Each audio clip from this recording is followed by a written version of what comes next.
Salut, l'amour! Bom dia a todos, boa tarde, boa noite, não sei o horário que vocês estarão assistindo esse vídeo. Nós vamos estudar hoje o assunto a eficácia da sentença estrangeira. Esse assunto, ele em direito penal, normalmente ele é analisado em direito penal 1.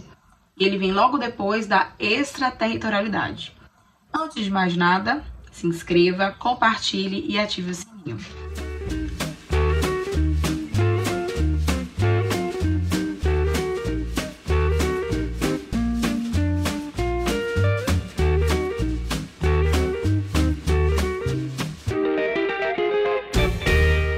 Galera, quando eu fico olhando assim meu cabelo assim na câmera, eu fico olhando assim, meu Deus, esse cabelo todo dia acorda de um jeito diferente. Quando a gente resolve deixar o cabelo liso e aceitar a negritude, realmente é um período muito complicado no meu caso, que sempre, quis escovar o cabelo. Mas voltando. O assunto de hoje é a eficácia da sentença estrangeira. E a gente vai analisar o seguinte. Existe eficácia de uma sentença que foi proferida fora do Brasil, aqui no Brasil? Por exemplo, se houve uma sentença na França, se houve uma sentença na Alemanha, o agente, essa sentença poderá ser aplicada aqui no país? Como sempre, para não deixar, de perder a nossa prática, eu trago a fundamentação teórica. Qual é o autor que eu trouxe dessa vez? Que é Alberto Silva Franco. O que é que Alberto Silva Franco fala em relação a essa eficácia? Ele fala o seguinte: para combater com maior eficiência dentro de suas fronteiras a prática de fatos criminosos, o Estado se vale por exceção de atos de soberania de outros Estados, aos quais atribui certos e determinados efeitos. Ok. Para tanto, homologa a sentença penal estrangeira, ou seja, ele homologa a sentença penal estrangeira que foi realizada em outro país, de modo a torná-la um verdadeiro título executivo nacional, ou independentemente de prévia homologação, dá-lhe caráter de fato jurídico relevante. O que é que ele quer dizer, Alberto Silva Franco? É o seguinte: existe algumas sentenças estrangeiras em relação a alguns delitos e alguns requisitos, obedecendo a alguns requisitos, que a sentença estrangeira, tô falando igual cebolinha, estrangeira é homologada aqui no país e ela tem todos os efeitos que uma sentença nacional teria. Vamos abrir agora o nosso artigo 8º do Código Penal. O que é que afirma o nosso artigo 8º do Código Penal? Abra aí. Diz o seguinte: a pena cumprida no estrangeiro atenua a pena imposta no Brasil pelo mesmo crime, quando diversas, ou nela é computada quando idênticas. Vamos analisar essa primeira parte. A pena cumprida no estrangeiro atenua a pena imposta no Brasil pelo mesmo crime. Então, caso a pessoa tenha sido condenada a um crime de homicídio na Holanda, por exemplo, e a pena que ele teve nesse crime foi de 20 anos, e aqui no Brasil ele teve uma pena de 25, ele cumpriu 20 anos lá. O que quer dizer? Ele vai cumprir 25 anos aqui no Brasil? Não. Ele vai cumprir o quê? Apenas 5, porque vai atenuar, vai diminuir, vai ser 25 menos 20. Okay? Por que isso acontece, professora? Porque ele teve uma penalização de 20 anos na Holanda e aqui no Brasil 25. E ele cumpre 20 anos lá e ele só vai cumprir 25 aqui. Lembra daquele princípiozinho ne bis in idem? Vou deixar aí bonitinho, vou dar uma explicação do que seria esse ne bis in idem. O ne bis in idem significa proibição da múltipla persecução penal no sistema jurídico. Ou seja, não é possível outra vez a mesma coisa. Ninguém pode ser punido 2 vezes pelo mesmo fato. Vale ressaltar, dar aquela lembrada do que é extraterritorialidade incondicionada, que é o artigo 7º, inciso 1 e as suas alíneas. E dar uma relembrada também no artigo 7º, inciso 2, as suas alíneas, que é a extraterritorialidade condicionada. Tem que dar uma lembrada sempre para você entender por que seria essa sentença estrangeira. Então, sempre dando uma olhada nesses conteúdos de extraterritorialidade quando você estiver lidando com crimes ou a parte de direito internacional. Para recapitular, um agente que cumpriu uma pena de tráfico internacional de drogas na Alemanha, por exemplo, e ele teve uma pena de 20 anos na Alemanha. E no Brasil, ele teve uma pena por esse tráfico internacional de drogas, porque se é um tráfico internacional de drogas, ele foi em inúmeras fronteiras, então ele respondeu tanto na Alemanha como no Brasil. Ok? Até aí são crimes idênticos. Nesse caso, a pena aqui no Brasil foi de 15 anos, e lá ele cumpriu 20. Quando ele retornou para o Brasil, ele irá novamente entrar no sistema penitenciário e cumprir esses 15 anos? Não, porque ele já cumpriu um excesso da pena brasileira. Como se trata, nesse caso, do mesmo crime, é como se ele no Brasil já tivesse cumprido. Então, nesse caso, ele não precisa, de novo, cumprir os 15 anos pelo crime de tráfico internacional de drogas. Recapitulando, o artigo 8º afirma o seguinte: a pena cumprida no estrangeiro atenua a pena imposta no Brasil pelo mesmo crime e, quando diversas, ou nela é computada quando idênticas. Ou seja, quando é o mesmo crime, ela vai ser atenuada, mas se as penas forem diversas, ok? Ela será computada.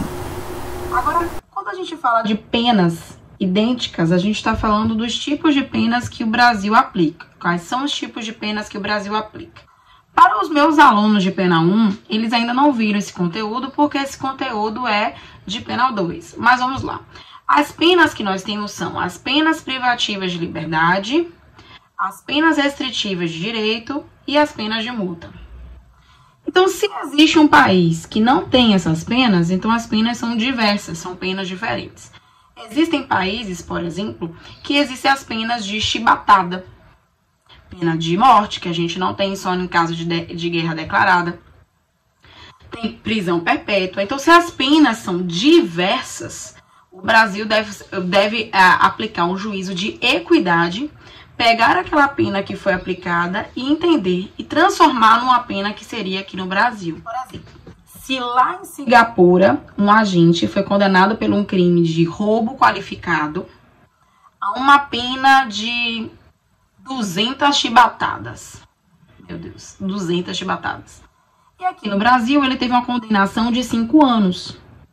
Ele foi condenado às 200 chibatadas lá em Singapura. Quando retornou ao Brasil, o juiz ele pode fazer um juízo de equidade e diminuir, por exemplo, essas 200 chibatadas. Ele pode dizer que 100 chibatadas equivale a 1 ano de pena.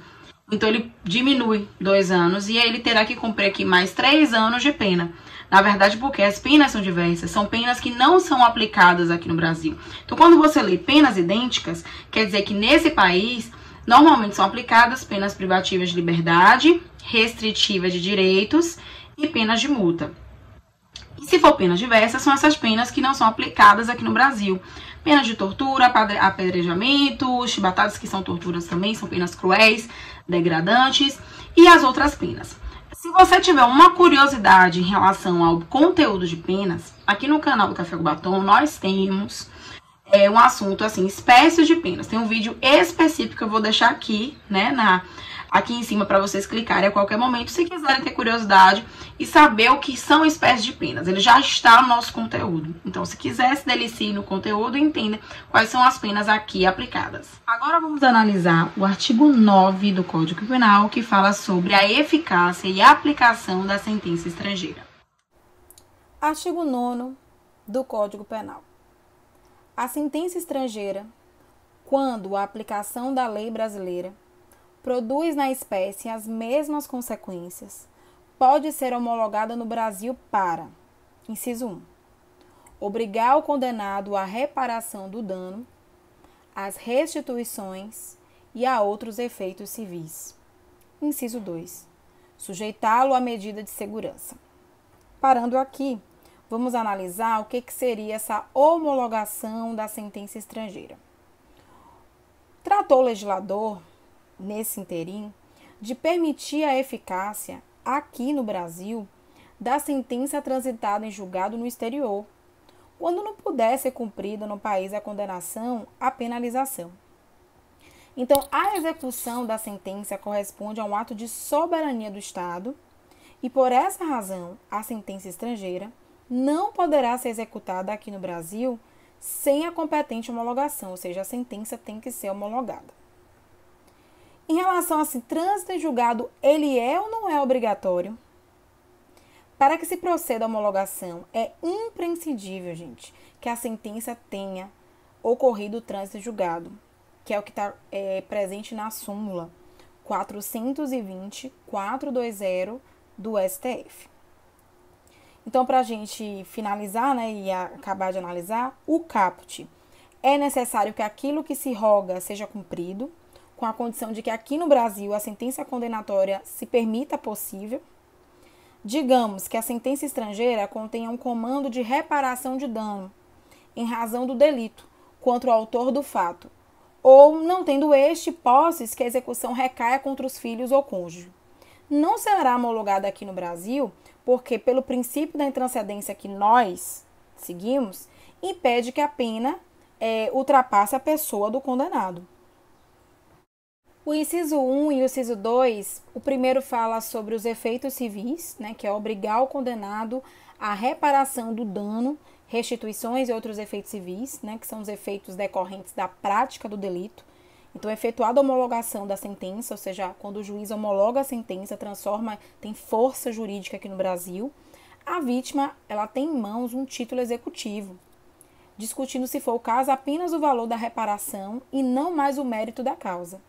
Já o inciso 2, quando fala sujeição do autor do delito à medida de segurança, essa situação somente se concretizará em caso se o réu for inimputável ou semi-imputável, pois não há previsão em nossa legislação da medida de segurança para os imputáveis, né, que a gente vai ver mais à frente, que os imputáveis são os maiores de 18 anos e aquelas pessoas que tinham total discernimento no momento da prática delituosa. Após a análise, né, desse artigo 9º, que é tão importante, principalmente para aqueles que almejam direito internacional, como o MUA, que adoro, né? Apesar de eu sou apaixonada, gente, por direito penal, mas eu sou apaixonada pela essa aplicação do direito internacional, que é tão ampla e muito pouco explorada aqui no Brasil. Mas voltando, aí eu pergunto para vocês, e de quem é? Quem é que tem a competência, professora, para analisar essa homologação? É o Supremo Tribunal Federal ou é o STJ? É o Superior Tribunal de Justiça? Vamos lá, gente. Hoje, após 2004, após a emenda, a tão famosa emenda 45 de 2004, a sentença ela é homologada pelo Superior Tribunal de Justiça. Olha como fala. Nos termos da linha I, acrescentada ao inciso 1 do artigo 105 da nossa querida Carta Magna, da nossa querida Constituição Federal, a homologação das sentenças estrangeiras fica pelo Superior Tribunal de Justiça. Antes de 2004, era ela levada a efeito pelo Superior Tribunal Federal, mas a linha H, inciso 1 do artigo 102, ele foi revogado. Então, atualmente, a sentença estrangeira, ela é homologada, lembra disso, pelo Superior Tribunal de Justiça.